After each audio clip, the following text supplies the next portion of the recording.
للعالمين والصلاة والسلام على سيد الأنبياء والمرسلين أما بعد فأعوذ بالله من الشيطان الرجيم بسم الله الرحمن الرحيم إن الله وملائكته يصلون على النبي يا أيها الذين آمنوا صلوا عليه وسلموا تسليما الصلاة والسلام عليك يا رسول الله وعلى آلك وأصحابك يا نبي الله الصلاة والسلام عليك يا نبي الله وعلى آلك وأصحابك يا رحمة للعالمين معزز و محترم سامعین کرام، آج ماہ رمضان کا 30واں روزہ ہے۔ آج کی ہماری گفتگو کا موضوع ہے عید کے احکام۔ نماز عید کے احکام میں سے ایک حکم صدقہ فطر بھی ہے، یعنی فطرانہ۔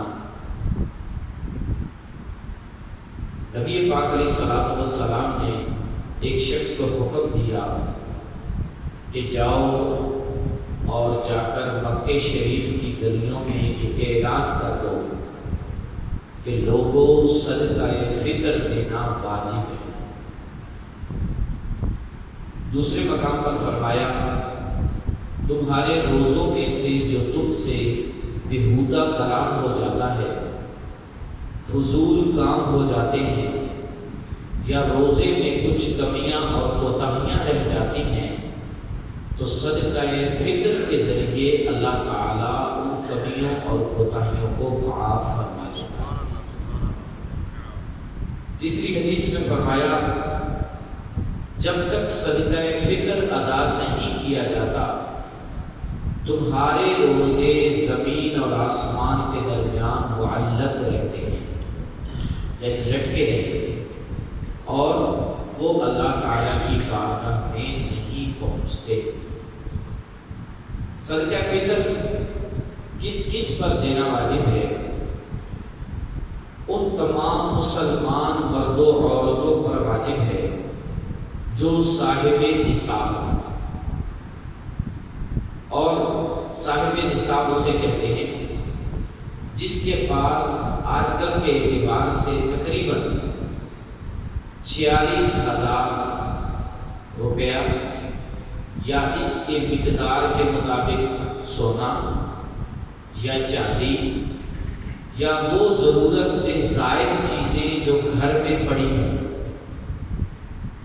ایسی صورت میں وہ شخص صاحب نصاب کہلائے گا اور صدقہ فطر دینا اس پر واجب ہو جائے گا۔ زکوٰۃ میں اور اس میں تھوڑا سا فرق ہے۔ زکوٰۃ کے لیے ضروری ہے کہ پورا سال آپ کے پاس اتنی رقم رہے، صدقہ فطر کے لیے یہ ضروری نہیں۔ اگر عید والے دن کسی بندے کو 45-46 ہزار روپے کہیں سے ملے اور اس کی حاجت اصلیہ سے وہ زائد ہیں، تو اس بندے پر صدقہ فطر دینا واجب ہو جائے گا۔ اسی طرح گھر کی جو زائد چیزیں ہوتی ہیں، جو ضرورت سے بڑھ کر ہوتی ہیں، ان کا اگر حساب لگایا جائے اور ان کی مالیت 45-46 ہزار کو پہنچ جاتی ہے تو بھی صدقہ فطر دینا واجب ہے۔ جس خود پر واجب ہوگا اس پر اپنے بیوی بچوں کا دینا بھی واجب ہوگا۔ بڑے بچے ہوں تو وہ خود دیں گے، بالغ بچے، اور اگر چھوٹے ہیں تو ان کا دینا والد اور سرپرست پر واجب ہے۔ ہاں، اگر بڑوں کا بھی باپ خود ہی دے دیتا ہے تو جائز ہے، ادا ہو جائے گا۔ صدقہ فطر نماز عید الفطر ادا کرنے سے پہلے دینا واجب ہے۔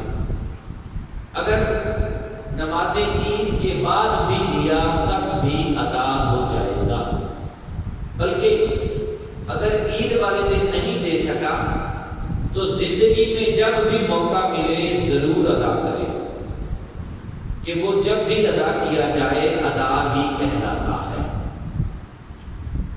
صدقہ فطر کی مقدار کیا ہے؟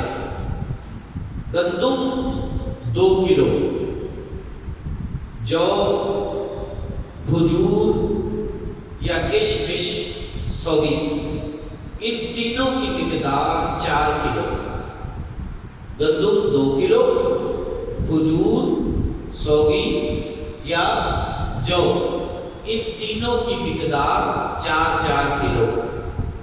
اب اس کا جو موجودہ ریٹ ہو اس کے اعتبار سے صدقہ فطر ادا کیا جائے۔ کل کے جمعے میں نے 100 روپے گندم کے حساب سے بتایا تھا، بعد میں کسی نے میری توجہ دلائی کہ گندم کا ریٹ بڑھ گیا۔ یہ جب کٹائی ہو رہی تھی تو ان دنوں میں شاید 1400 تھا اور اب 1700-1800 تک ریٹ چلا گیا۔ تو جب آپ دیں گے اس وقت کے ریٹ کا اعتبار ہوتا ہے، چونکہ صدقہ فطر آپ نے آج دینا ہے یا کل دینا ہے تو آج کل کے ریٹ کا اعتبار ہوگا۔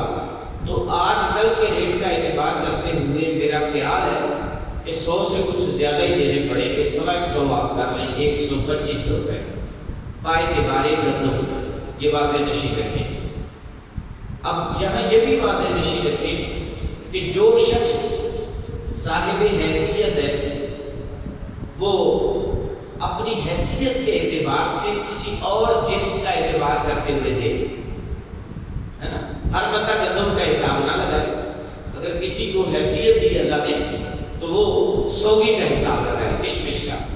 تو کشمش جو کہ مہنگی ہے تو 4 کلو کشمش کا جو ریٹ بنے وہ ایک بندے کا صدقہ فطر ہوگا، یا جو کا حساب لگا لے یا کھجور کا لگا لے، ہر بندہ اپنے اپنے اعتبار سے جو اس کی حیثیت ہے اس کے مطابق وہ صدقہ فطر ادا کرے۔ صدقہ فطر کس کو دیا جا سکتا ہے؟ سید کو نہیں دیا جا سکتا، ہاشمی کو بھی نہیں دیا جا سکتا، نہ اپنے ماں باپ کو دیا جا سکتا ہے، نہ اپنی اولاد کو دیا جا سکتا ہے۔ اسی طرح اپنے سے اوپر کے بزرگ، دادا، نانا، نانی، دادی، ان کو بھی نہیں دے سکتے۔ اپنی اولاد میں سے اپنے پوتوں پوتیوں کو بھی نہیں دے سکتے، اور اپنی سائیڈوں کو دے سکتے ہیں، اپنی بہنوں کو دے سکتے ہیں، اپنے بھائیوں کو دے سکتے ہیں اگر وہ مستحق ہوں، اگر وہ مستحق۔ اور مستحق ہونے کا مطلب ہے کہ اگر ان کی حیثیت ایسی ہے کہ خود ان پر صدقہ فطر واجب نہیں ہوتا، ان پر زکوٰۃ واجب نہیں ہوتی، شرعی فقیر ہیں، تو ایسے بندے کو صدقہ فطر دیا جا سکتا ہے۔ ان کے احکام میں سے کچھ اور بھی باتیں قابل توجہ ہیں، سماعت فرمائیں۔ عید والے دن نماز عید ادا کرنے سے پہلے کچھ میٹھا کھا کر عیدگاہ کی طرف جانا سنت ہے۔ اگر کھجور کھائیں تو طاق عدد میں ہو، 3، 5 یا 7، ورنہ اس کے علاوہ کوئی سی بھی میٹھی چیز آپ کھا سکتے ہیں، کیونکہ نبی پاک علیہ السلام کی سنت ہے کہ چھوٹی عید یعنی عید الفطر والے دن حضور علیہ السلام کچھ نہ کچھ کھا کر پھر عید کے لیے تشریف لے جاتے۔ عید والے دن جو شخص یہ تسبیح پڑھے، سبحان اللہ و بحمدہ، سبحان اللہ و بحمدہ، صرف 300 مرتبہ، اور پھر پوری امت جو فوت ہو چکی ہے ان کو ثواب بھیج دے، تو اللہ تعالی ہر مسلمان کی قبر میں 1000 نور داخل فرمائے گا، اور جب یہ مرے گا اس کی قبر میں بھی 1000 نور داخل کیے جائیں گے۔ تسبیح پھر سن لیں، سبحان اللہ و بحمدہ، کوئی لمبے چوڑے لفظ نہیں ہیں، آسانی سے بندہ یاد کر لیتا ہے، اور عید والے دن پڑھنی ہے 300 مرتبہ۔ عید کے دن کچھ کام کرنا مستحب ہے، سنت بھی ہے، ان کو بھی سماعت فرمائیں۔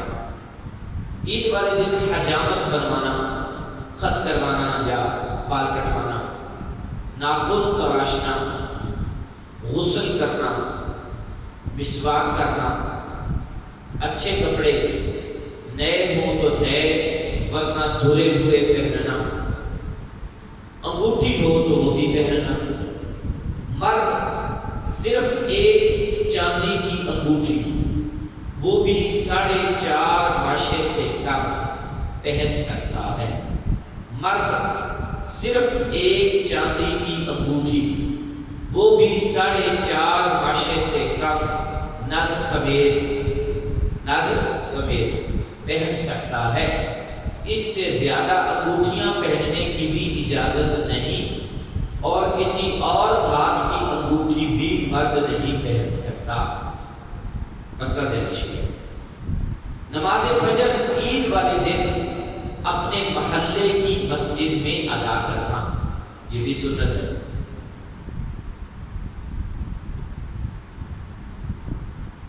عید الفطر والے دن جس نے کچھ نہ کھایا سارا دن اور گویا کہ روزہ رکھا تو وہ شخص گنہگار ہوگا۔ جی ہاں، عید والے دن روزہ نہ رکھنا ثواب ہے، کیونکہ عید کا دن اللہ تعالیٰ کی طرف سے بندوں کی میزبانی کا دن ہے۔ رب ہماری میزبانی فرماتا ہے تو ہم کون ہوتے ہیں کہ اس کی میزبانی کو قبول نہ کریں؟ تو عید والے دن روزہ نہ رکھنا ضروری ہے اور کچھ نہ کچھ کھانا ہی چاہیے۔ نماز عید گاہ میں ادا کرنا، یہ بھی سنت ہے۔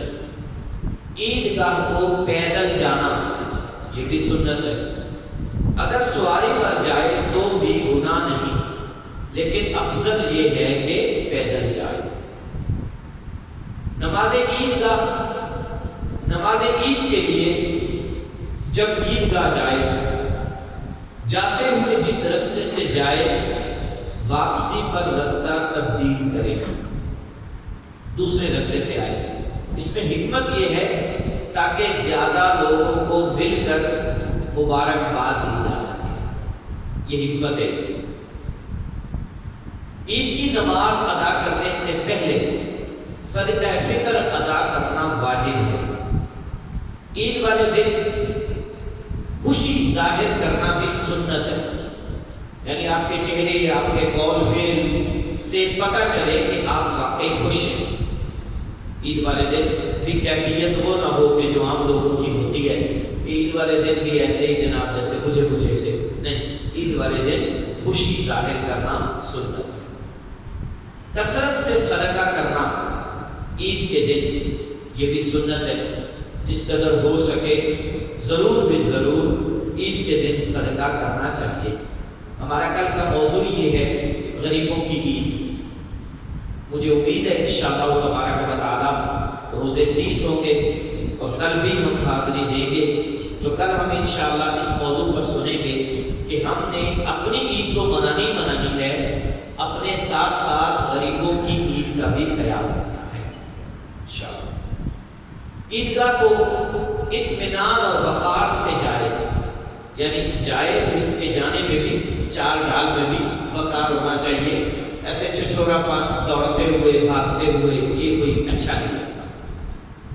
آپس میں مبارکباد دینا، عید نماز ادا کرنے کے بعد مصافحہ کرنا اور گلے ملنا، یہ بھی سنت ہے۔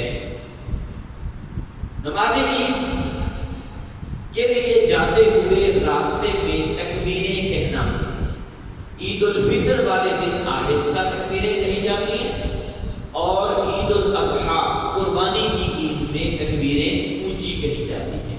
تکبیریں یہ ہیں: اللہ اکبر لا الہ الا اللہ واللہ اکبر وللہ الحمد، جسے تکبیر تشریق کہتے ہیں۔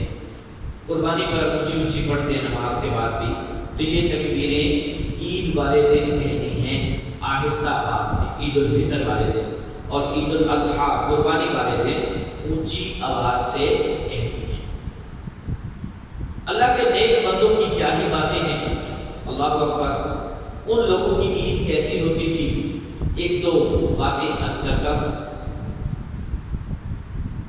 اس سے قبل ایک اور حدیث پاک سماعت فرمائیں، یہ بڑی قابل توجہ ہے۔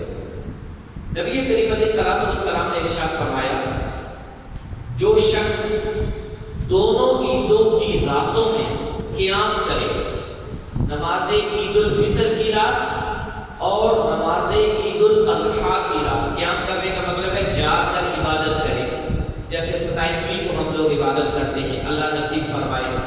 ورنہ تو چاند رات لوگ سمجھتے ہیں کہ شاید گھومنے کی رات ہے، پھرنے کی رات ہے، اور کئی بیچارے صبح عید میں بھی سوئے رہتے ہیں، رات گھومتے پھرتے رہتے ہیں۔ فرمایا جو شخص عیدین کی رات میں قیام کرے، جس دن لوگوں کے دل مردہ ہو جائیں گے، اللہ اس کے دل کو زندگی عطا فرمائے۔ یہ ابن ماجہ شریف کی حدیث ہے۔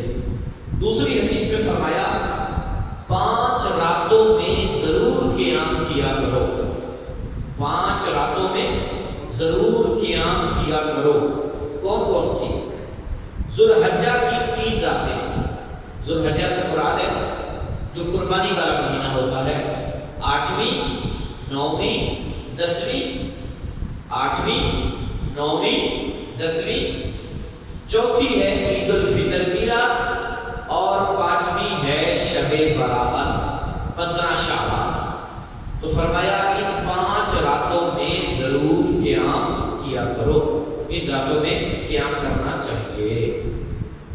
میں عرض کر رہا تھا بزرگوں کی عیدیں کیسی ہوتی تھی۔ جناب سیدنا عمر فاروق اعظم رضی اللہ تعالی عنہ کو کسی نے دیکھا، عید کا دن ہے مگر آپ رو رہے ہیں۔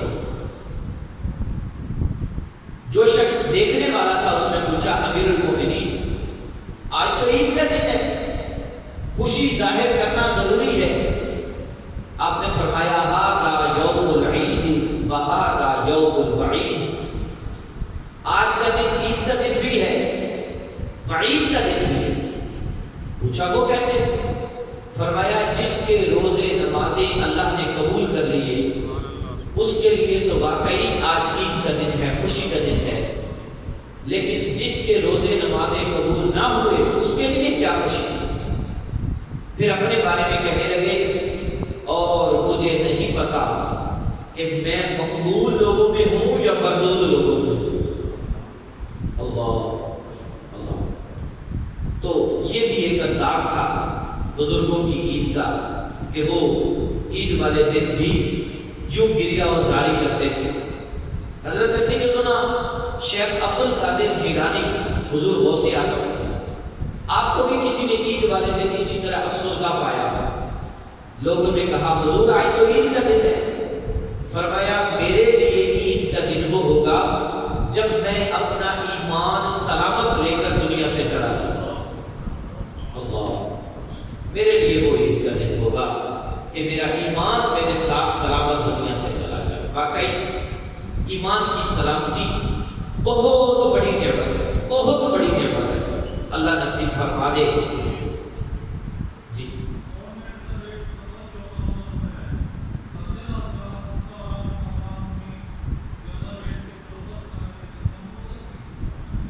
گورنمنٹ کا ریٹ کیا ہے؟ 1450۔ ٹھیک ہے، جو گورنمنٹ کا ریٹ ہے اسی کا حساب لگایا جائے، اس کے حساب سے پھر 100 روپے تقریباً مناسب ہوتا ہے۔ لیکن اس ریٹ پہ سیل آؤٹ نہیں نہ ہوتی، مطلب گورنمنٹ کے ریٹ پہ کون فالو کرتا ہے اس کو؟ ریٹ تو بھی آپ مارکیٹ دیکھتے ہیں 1600 روپے ہے، 1700 روپے ہے، گورنمنٹ کو فالو نہیں کرتا کوئی بھی۔ بہرحال زیادہ دینے میں فائدہ ہی ہے، کم دینے میں یہ نقصان ہو سکتا ہے کہ ہو سکتا ہے نہ ادا ہو، تو زیادہ دینے میں 25 روپے بڑھا کر دینے میں کتنا مسئلہ ہے۔ تو افضل یہ ہے کہ آپ 125 کا حساب لگا کر دے دیں، جو گندم کے حساب سے دینا چاہیں وہ 125 کا حساب لگا کر صدقہ فطر دے دیں، کہ زیادہ دینے میں ہمارا فائدہ ہی ہے، زیادہ دینے میں نقصان نہیں۔ اللہ تبارک و تعالی عمل کرنے کی توفیق نصیب